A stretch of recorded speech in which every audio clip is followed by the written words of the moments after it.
بسم اللہ الرحمن الرحیم۔ السلام علیکم ناظرین، براق ڈیجیٹل میں خوش آمدید۔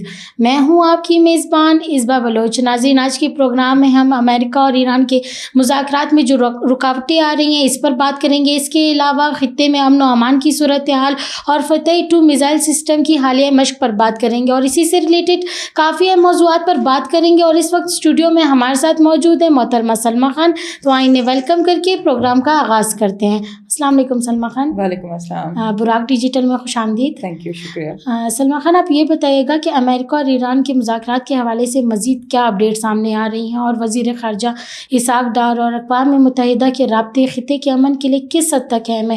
اور تھوڑا سا اس بات پہ بھی روشنی ڈالیے گا کہ حکومت بلوچستان ایڈ منی پالیسی کا مقصد کیا ہے؟ بسم اللہ الرحمن الرحیم۔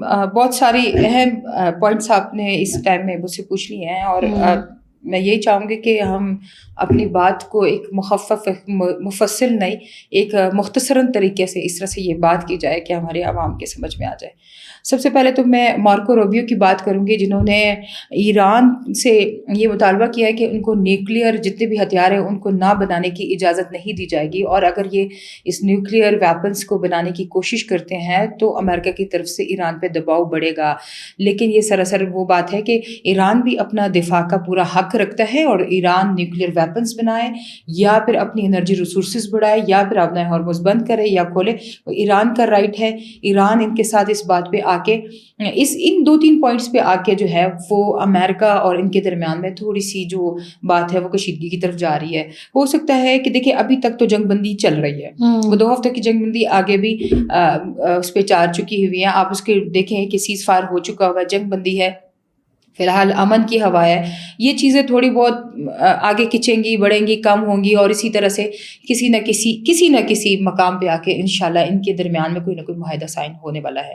دوسری طرف اگر ہم دیکھتے ہیں کہ اقوام متحدہ کے جنرل سیکرٹری انتونیو گوتریس کی بھی اسحاق ڈار صاحب کو کال آئی ہے، اور انہوں نے بھی پاکستان کی اس ثالثی کی حمایت کی، اور ٹوٹل حمایت کرتے ہوئے نے کہا کہ پاکستان جو بہترین اقدام اس نے اٹھایا ہے۔ دیکھیں UN کی طرف سے اس طرح کی اسٹیٹمنٹ کا آنا پاکستان کے لیے ایک بہت بڑے مطلب کہہ سکتے ہیں کہ ایک بہت بڑے خوشخبری کی بات ہے کہ UN جو ہے اقوام متحدہ پوری دنیا کی عوام کو، پوری دنیا کے جتنے بھی لوگ ہیں ان کو ریپرزینٹ کرتی ہے۔ آج ان کے جنرل سیکرٹری کی طرف سے اس طرح سے پیغام آنا پاکستان کے لیے خوشائن بات ہے۔ ساتھ ہی آپ نے پوچھا کہ بلوچستان میں ہیڈ منی، ظاہر ہے دہشت گردوں کو پکڑنے کے لیے کچھ تو اٹریکشن دکھانی پڑے گی۔ اگر آپ نے کسی دشمن کو پکڑنا ہے، آپ دیکھیں مطلوب افراد کی لسٹ پہلے سے ہی گورنمنٹ آف بلوچستان کی ویب سائٹ پر ڈلی ہوئی ہے۔ اسی طرح سے اگر یہ ہیڈ منی رکھتے ہیں اور یہ کہتے ہیں کہ اس طرح فلاں جو دہشت گرد ہے یا انتہائی مطلوب دہشت گرد ہے یا کمانڈر ہے یا پھر وہ کیا کہہ سکتے ہیں کہ اس کے خلاف کوئی FIR ہے یا کسی بھی دہشت گردی میں مطلوب ہے، اس بندے کی سر کی قیمت رکھی جائے گی۔ اب سر کی قیمت رکھنے کا مطلب یہ نہیں کہ بے روزگار لوگ جو ہے سارے کے سارے اس کو گھومتے پھرتے ڈھونڈتے رہیں گے۔ تو اس طرح کے جو وہ ہوں گے، دیکھیے بلوچستان میں اگر 1000 ارب کا بجٹ ہے اور وہ 1000 ارب کا بجٹ دیا گیا ہے تو اس میں اس کا زیادہ تر حصہ جو ہے وہ دفاع بلوچستان پہ ہی لگ رہا ہے، ٹھیک ہے۔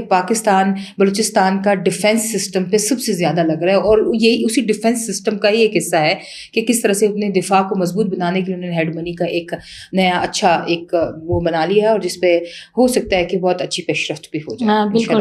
سلمیٰ خان، آپ یہ بتائیے گا کہ سیکیورٹی فورسز کی کامیاب کارروائیوں کے بعد فتنۃ الہندوستان کی طرف سے سوشل میڈیا پر جو ہے بے بنیاد پروپاگینڈا کیا جا رہا ہے، اور بلوچستان میں مرحومیوں اور پسماندگی کے نعروں کی آڑ میں بعض عناصر جو ہے ذاتی مفادات کے لیے بھی پوائنٹ اسکورنگ کر رہے ہیں، جبکہ عوام نے بھی انہیں مسترد کر دیا، تو اس پر آپ کیا کہیں گے؟ دیکھیے یہ بات روز اول سے براق ڈیجیٹل میں کہہ رہی ہوں کہ وہ ایک فرض کی طرح ادا کر رہا ہے، اور بار بار یہ بات کرتا رہتا ہے کہ بلوچستان میں کوئی محرومی ہے ہی ایسی نہیں۔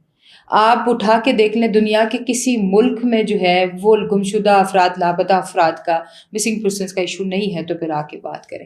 جہاں تک ان کا اپنا مسئلہ یہ ہے کہ یہ اپنی مفادات کے لیے، اپنی ذاتی خواہشات کے لیے، اپنی ذاتی ضروریات پوری کرنے کے لیے عام عوام کو استعمال کرتے ہیں، ان کے خون سے ہولی کھیلتے ہیں، ان کو مطلب ایسا ہے کہ ایسے راستے پہ لے کر آتے ہیں کہ ماؤں کی بدوائیں جو ہے وہ ان کے نصیب ہو جاتی ہیں۔ تو ایسے لوگ جو ہے صرف پروپیگنڈا کا ہی ساتھ دیں گے۔ جہاں تک ہماری سیکیورٹی فورسز کا تعلق ہے،